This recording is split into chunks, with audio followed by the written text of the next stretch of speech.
We'll move on to the next question, which comes from Abdul Ghaffar from Marseille in France.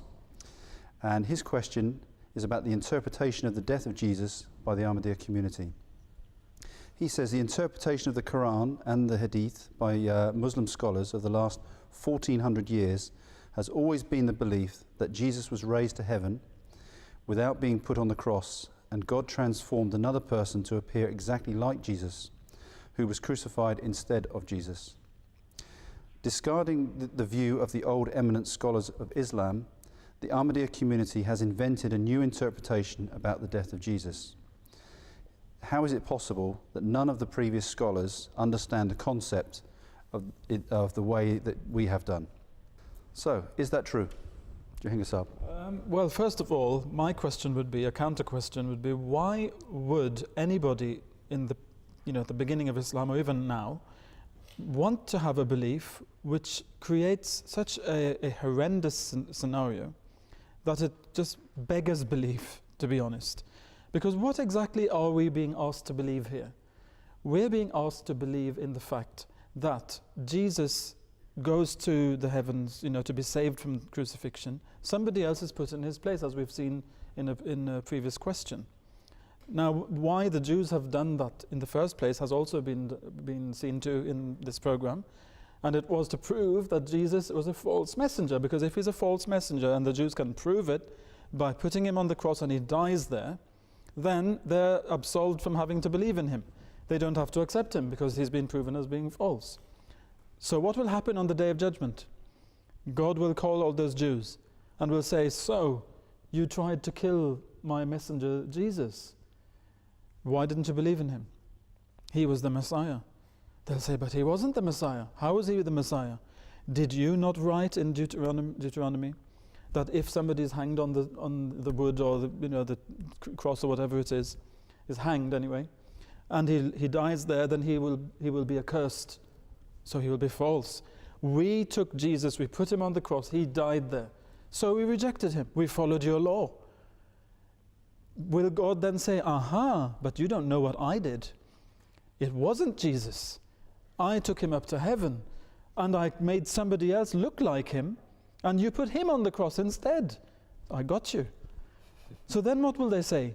They'll say, well, then you can't punish us then. You tricked us. You deceived us, God. Can you imagine this scenario on the Day of Judgment? And this is exactly, precisely what's going to happen, which will have to happen. It will have to happen. God is deceiving people and then trying to punish them, and then they're saying, well, you can't punish us because we didn't know. How were those poor people to know that it wasn't Jesus? To all intents and purposes, it was Jesus. Killing innocents also. And the innocent person. Man, what did he do? Exactly.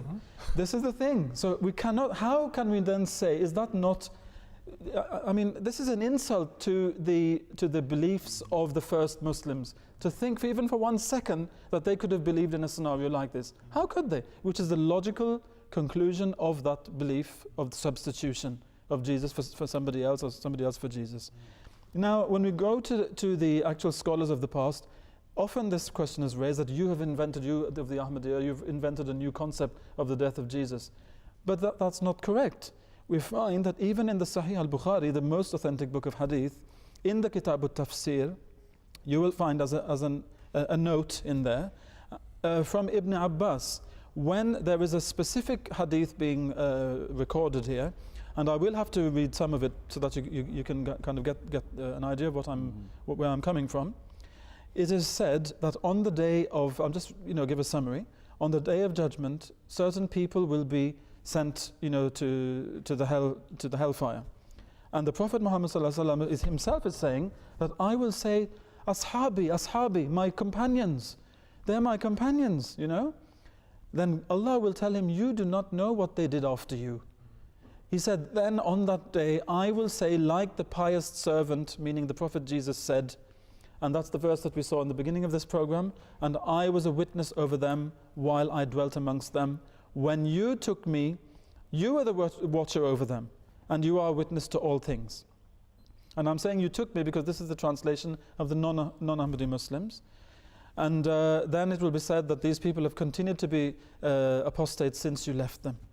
Now, Ibn Kathir, in the Tafsir Ibn Kathir, which is a very well-known tafsir or commentary of the Holy Quran, we find that the commentator says here that there are two opinions about the death or not of Jesus. How did he go? Did he go up alive, or was he dead when he was raised by God to himself? And it's here that we see what Ibn Abbas says, and it says وَرَوَى عَلِي ibn Abi Talha عن Ibn Abbas مُتَوَفِّيكَ أي مُمِيتُكَ, which means that it's related by Ali ibn Abi Talha from Ibn Abbas, who is a companion of the Prophet Muhammad sallallahu alaihi wasallam.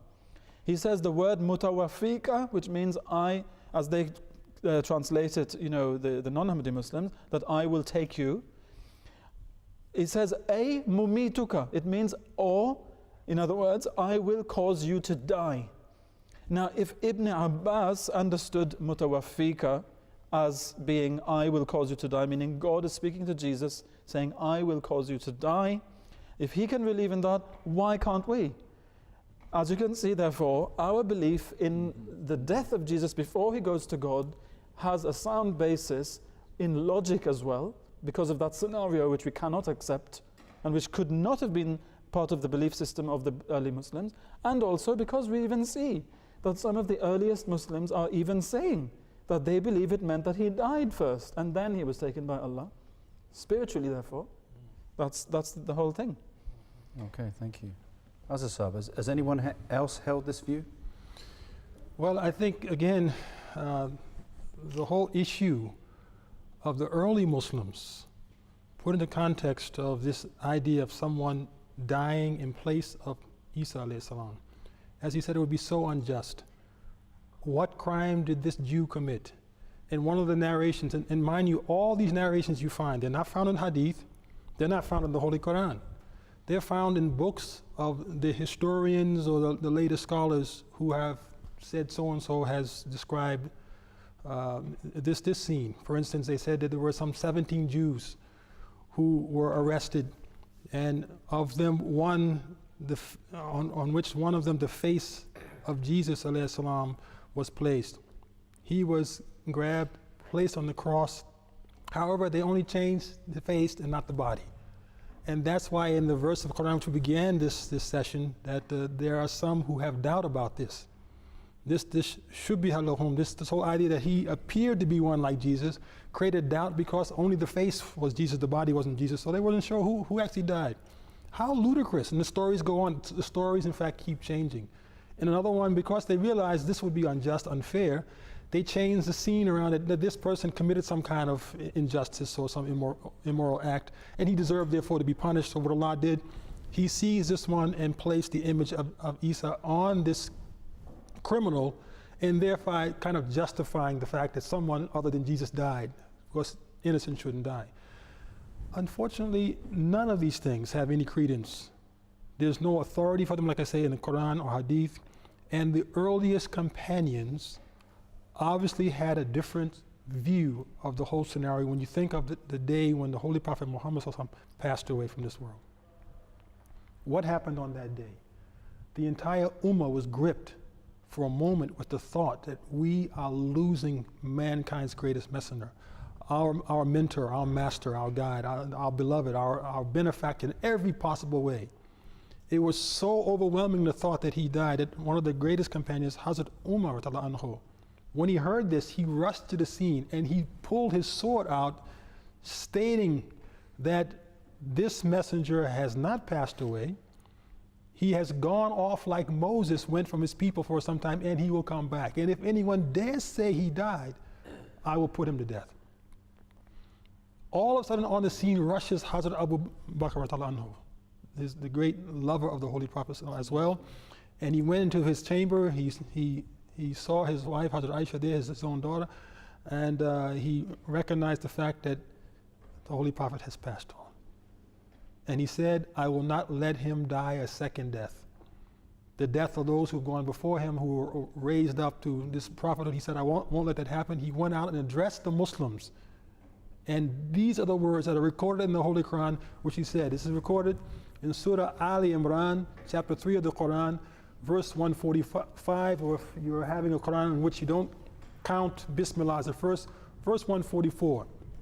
few times in the Holy Quran where the actual name Muhammad is mentioned, sallallahu alaihi wasallam, and this is one of them. He recites, وَمَا مُحَمَّدٌ إِلَّا الرَّسُولُ sallallahu alaihi wasallam. And Muhammad is only a messenger. What did Brother Ahmed say earlier when he said, I can't go to the heaven? He said, I am only a bashar, I'm a man, or Rasul, and a messenger. Again, the reference is, he is only a messenger. قَدْ خَلَتْ مِنْ قَبْلَهِ الرُّسُلُ. Verily, the messengers, if you want to say it, or we say all of the messages before him have passed away. Then the Quran clarifies what is meant by passing away. There are two ways. It says, afa immata, if he dies, meaning if he dies naturally, aw qutila, or he is killed. These are the very two issues again mentioned in the Holy Quran. وَمَا قَتَلُوهُ وَمَا صَلَبُوهُ. He didn't die and he wasn't killed. He wasn't killed by this crucifixion. He wasn't killed by any other act of yours. He died naturally. Mutawafika, he died naturally. So the Quran says about the Holy Prophet Muhammad sallallahu alaihi wasallam here that if he dies naturally or if he is slain somehow, will you then turn back on your heels? When the Muslims heard this, Hazrat Umar and the rest were stunned, and they said, it's as if we heard this verse for the first time. The verse was there, but the implication of this verse was so profound in that moment. They were overwhelmed, and Hazrat Umar fell down in a paroxysm of grief over the reality that sunk in at the moment when he heard this verse. This, our beloved messenger, has passed on. But not only that, now the question you ask anyone, including our Muslim friends who believe that Jesus is alive in heaven, why did not a single one amongst them give this reference? The best that Hazrat Umar could do before he heard this verse was saying, like Moses, who went away for a few days, he'll come back. He did not say. The man who the Holy Prophet said, if the Quran had been revealed upon anyone else than me, could have been upon Umar. That's how great this man was in terms of his knowledge and his spirituality. He himself mentioned nothing about the fact, yes, the messenger has probably gone to the heavens like Isa and will come back again. Nor did anyone else. So it shows clearly no one of these earliest, greatest scholars and spiritual luminaries of Islam had this belief that Jesus ﷺ is sitting in heaven. Otherwise, at this moment, someone would have presented it as a possibility to consider, and in fact, no one did. So we use that as an indication of what the early scholars of Islam, the true scholars, believed about Isa in this whole substitution theory. Okay. Thank you very much, Azasab. Remember that if you want to send us in a question, it's faithmatters@mta.tv. And please send in any thoughts that you have, because we rely on you participating in the program.